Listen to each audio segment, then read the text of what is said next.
तर म्हणतात तुमचा येशू किडण्या आणून देतो. ऐकलं का? ऐकलं ना? तुमचा येशू किडण्या आणून देतो, तुमचा येशू बरं करतो, तुमचा येशू असं कर. तुमच्या येशूला सांगा मग माझं पण असं करायला. कोणत्याही सत्ता अधिकारी देवाच्या वर नाही. कोणताही. आपली जिजाबेल बाई माहिती तुम्हाला, ती राणी होती. काय होती? तिने सत्तेचा दुरुपयोग केला. काय केला? आणि तिने काय केलं? इस्रायलामध्ये म्हणजे इस्रायलामध्ये तिने जेवढे पण परमेश्वराचे दास लोक होते त्यांना मारून टाकण्याची. आता पण काय होतंय? म्हणजे ती आलीये. कोण आलीये? जोरात बोला. परत आली. पण तिला माहिती नाही ना एलिया पण तर आहे.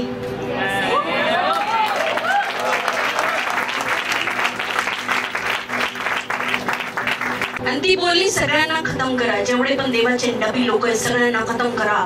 असं करा. काय करतो तुमचा देव मी पाहतोच, मी असंच करते, मी तसंच करते. तिने पण केलं. खरोखर खरोखर म्हणजे माझं सांगणं आहे त्यांना, जे आपल्या स्वतःला देवापेक्षा जास्त श्रेष्ठ समजतात. बिचारी काय बोलू. कशी मेली माहितीये? सांगा बरं कशी मेली?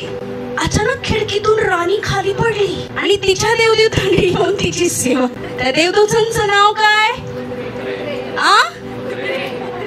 तुम्ही लाजता का? बायबलने लाजलं लिहायला, तुम्ही का लाजताय?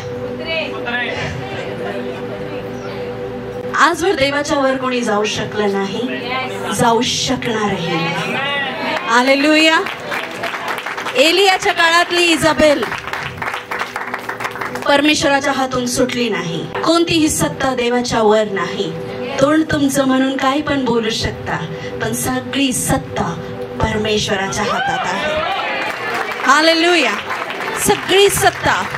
देवाला कोणीही आजवर नाकारू शकलं नाही, शकणार नाही. परमेश्वराच्या सामर्थ्याला आजवर कोणी थांबवू शकलं नाही, शकणार नाही. हालेलुया. घमंड बिमंड नाही आपल्यामध्ये. सत्य आहे आणि सत्याचा आत्मा स्वतंत्र करतो. येशू किडनी आणून देतो आणि तो आणून देणार. तो काय कोणाच्या सांगण्याने थांबणार नाही.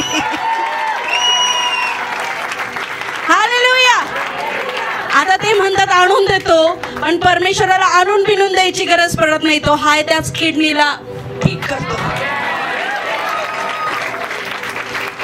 काय सांगायचं आता? हालेलुया. तुम्ही पण सत्याकडे वळा, म्हणजे सत्य तुम्हाला समजेल आणि तुम्ही पण बंधन मुक्त व्हाल. हालेलुया. लक्षात ठेवा, सत्ता कितीही मोठी असो, तुम्ही देवाच्या वर जाऊ शकत नाही.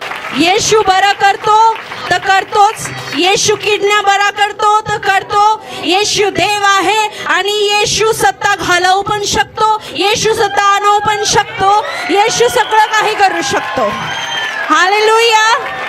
त्याचं वचनाचं सांगता, मी उखाड्यावरला उचलून अधिपतीच्या पंक्तीत बसतो, तर अधिपतीला उचलून उखाड्यावर पण आणू शकतो.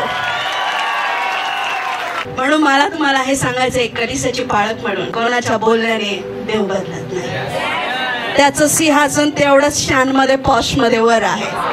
हालेलुया. तो आरामशीर आहे, तुम्ही पण आरामशीर राहा. हालेलुया. इजाबेलचा आत्मा काम करतो तर एलिया पण आहे. हालेलुया. एलिया नंतर एलिशा पण आहे. हालेलुया.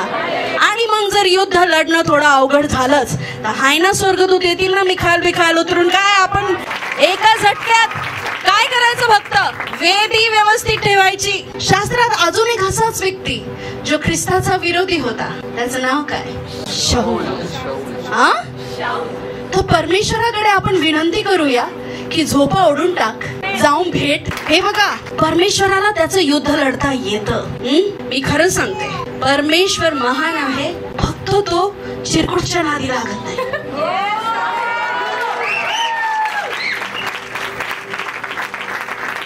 म्हणून फक्त प्रार्थना करा. सगळी परिस्थिती देवाच्या हातात आहे. हालेलुया. संजीवन येईल, येऊनच राहील. देवाच्या आत्म्याला कोणी थांबवलेलं नाही. आमेन. कलिसिया कधीच कोणाची निंदा करत नाही. कलिसिया कधीच कोणत्या धर्माचा विरोध करत नाही. करत असेल तर थांबवून द्या, कारण प्रभू येशूनी संपूर्ण शास्त्रात कधी कोणाची निंदा केली नाही. हालेलुया. क्षमा करा येशूच्या नावात. क्षमा पण कशी करा की हे प्रभू ह्यांना समजत नाही हे काय करताय, बाकी तू पाहूंगे. आमेन. मग प्रभूला आकाश काळं करायचं तर कळलं, नाही तर सूर्य उगवणं बंद करायचं तर कळलं.